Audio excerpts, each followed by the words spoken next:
Hej, jeg hedder Thorkild. Alle på havnen kender mig. Jeg er en måge. Ikke ham den hvide, men en ægte stormmåge.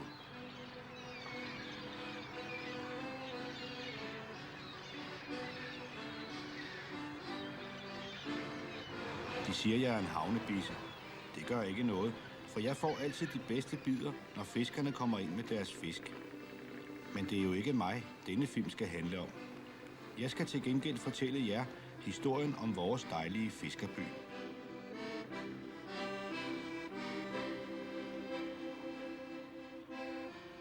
Siden istidens bræer trak sig tilbage for 10.000 år siden, har der levet mennesker i Gilleleje. Det åbne hav gav det daglige udkomme og har gjort det siden. I dag har det bare ført meget mere med sig, med alt fra turisme til driftige erhverv. I Gilleleje bygger man selv sine træskibe. Foråret er kommet, og så må såvel store som små både klargøres til fiskeriet.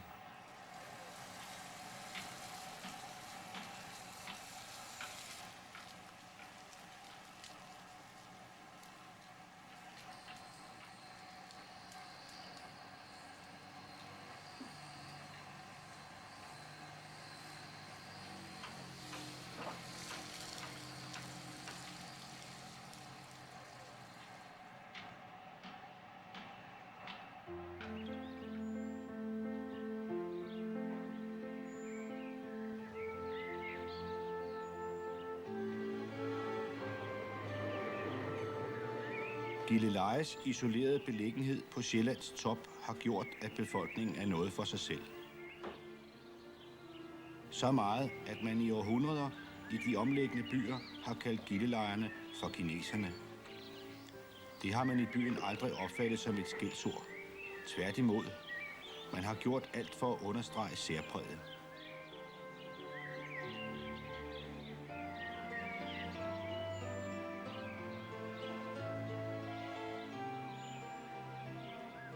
Det kan man overbevise sig om bare ved at se på husene, hvoraf nogle af dem er 300 år gamle.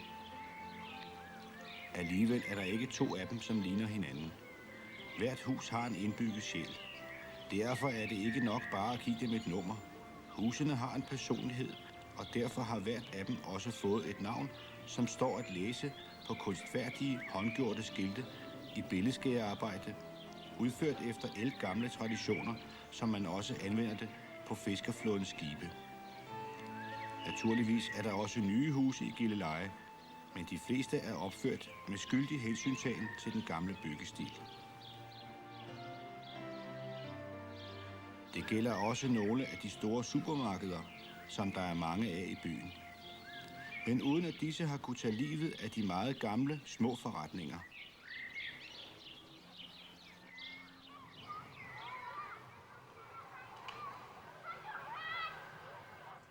Ægtrilling har man altid gjort i Gilleleje.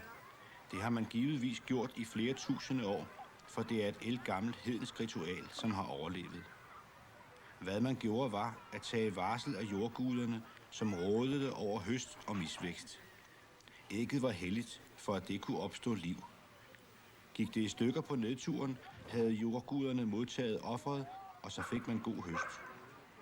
Men var det uskat, betød det, at offeret var afvist med misvækst til følge. Man dekorerede æggene, for at guderne bedre kunne få øje på dem. Runer var i sig selv magiske, og dem brugte man til at skrive trylleformler på æggene med, som en bøn til guderne. At ægtrillingen foregår på første påskedag, har intet med kristendom at gøre. Det var en god dag, som man kunne huske. Hvor ægtrillingen foregår, lå tidligere en oldtidshøj, som har været hellig. Nu er den næsten slidt ned, men i Gilleleje kender man stedet.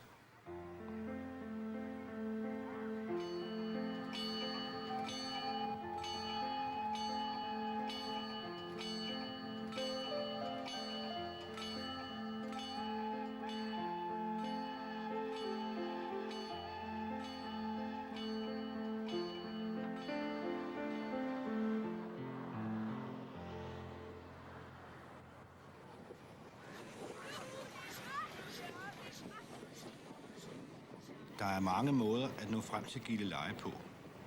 Vælger man det nostalgiske, tager man med veterantoget til Gilleleje, og mange klæder sig i romantiske gammeldags klæder, når de besøger byen på toppen.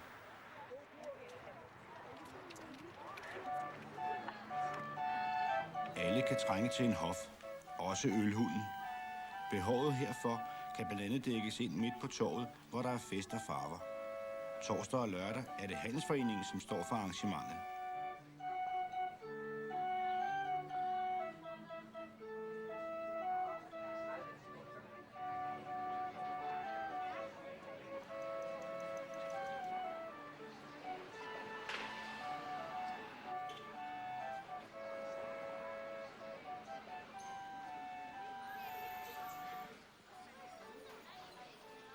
$3.000 besøgende på en enkelt dag er ikke ualmindeligt, fordi det ikke kun er varer, som kan erhverves på torvet, men også livsglæde.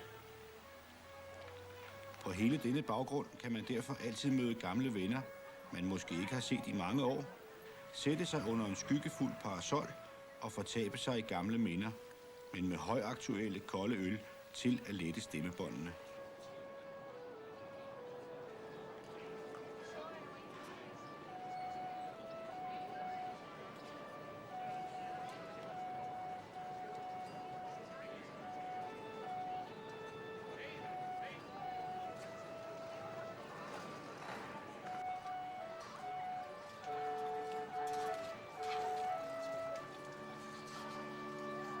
Bakkeselskabets fredede strandbrækker med nakkehovedfyr, her malet af Gilleleje-kunstneren Johan Behrens, er nok det mest kendte Gilleleje-motiv.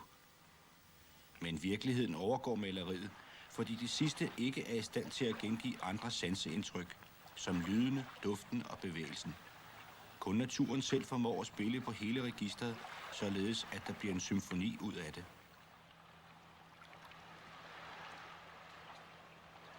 Det vestre fyr er Gillelejes vartegn.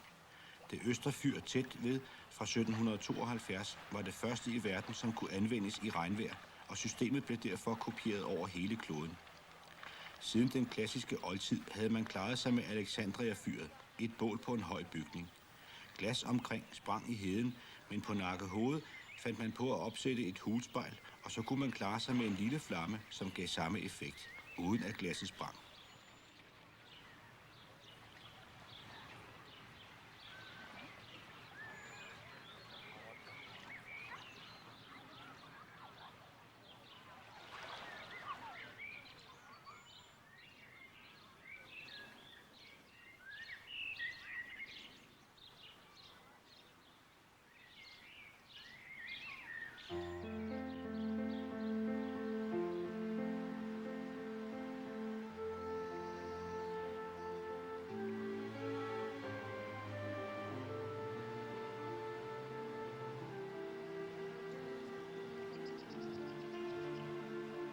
Man siger om Gilleleje, at byen består halvt af vand og halvt af land.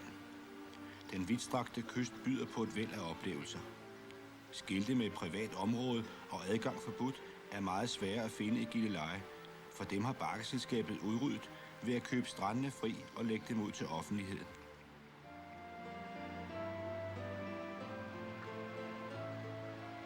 Det begyndte man på i 1918, og foreløbig er opkøbt 122.000 kvadratmeter strand. Omkring 9.000 lystbåde anløber i løbet af sommeren Gilleleje havn. Med gennemsnitligt 3 personer i hver båd, så er det en anselig skare, som søværtsfra kommer til Gilleleje. På den årstid er der altid god plads i havnen, fordi fiskerflåden er stået langt til søs for at fiske på andre sæsonbestemte banker. Hovedparten af turisterne kommer dog fra landsiden. Det største kontingent af turister kommer for øvrigt fra Tyskland, så de fleste i byen har lært sig sproget.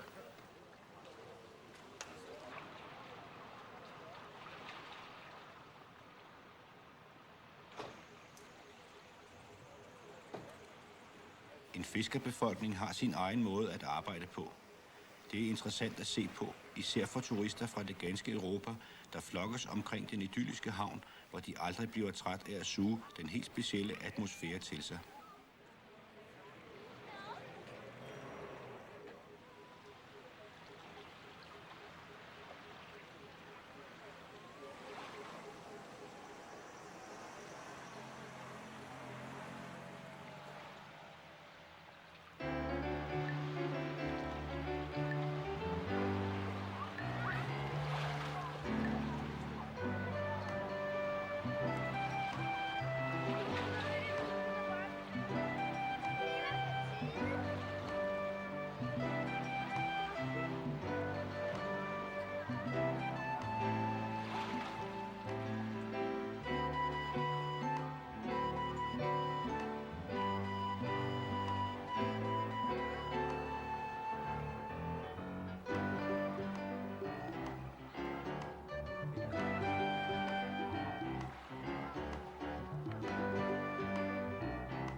Røgeren på havnen, det er min ven. Familien stammer fra Bornholm, hvor de har lært kunsten at ryge, og derfor hedder røgeriet Bornholm, selvom det ligger i Gilleleje. Hver morgen går røgeren over på auktionen og køber kasser med friske sild. Så er jeg på pletten og sidder op på taget og skræpper op. Når røgeren bliver træt af det, så hiver han en frisk sild op til mig, og så holder jeg min kæft. I hvert fald for et stykke tid. Jeg kan også lide silden, når de er røget. Det er en lang proces at ryge sild. Først skal de renses, så skal de skylles, ordnes på stativer og meget andet, og først da kan de komme ind i ovnen.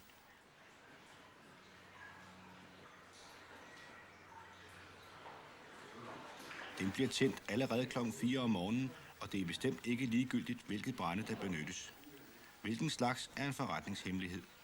Flammerne skal også være brændt ud, således at det kun er røgen, som trænger op til sildene. Ellers bliver de stegt og såget. Røgen skal have en ganske bestemt temperatur, for at det hele bliver vellykket, og derfor kræver hele den lange proces udelt opmærksomhed.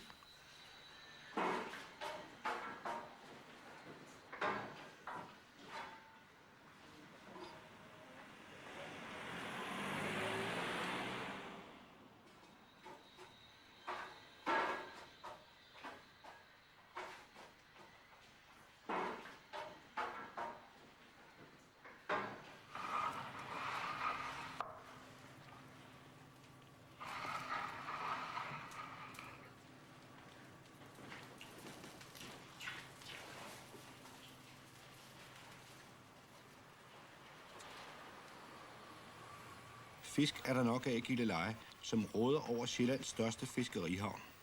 Nogle af dem er ikke til at spise, for de er ophøjet til at blive kunstgenstande. Det tager keramikeren Ibrador sig af. I virkeligheden er han lektor på seminariet, men han synes, det er langt mere tilfredsstillende at arbejde med ler, for det kan han forme, som han vil, og det går stærkt.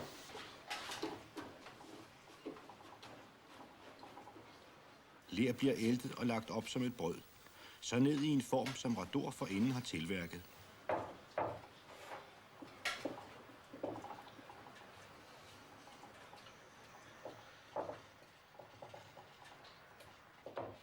Massen skal arbejdes omhyggeligt ud i selv den mindste fordybning.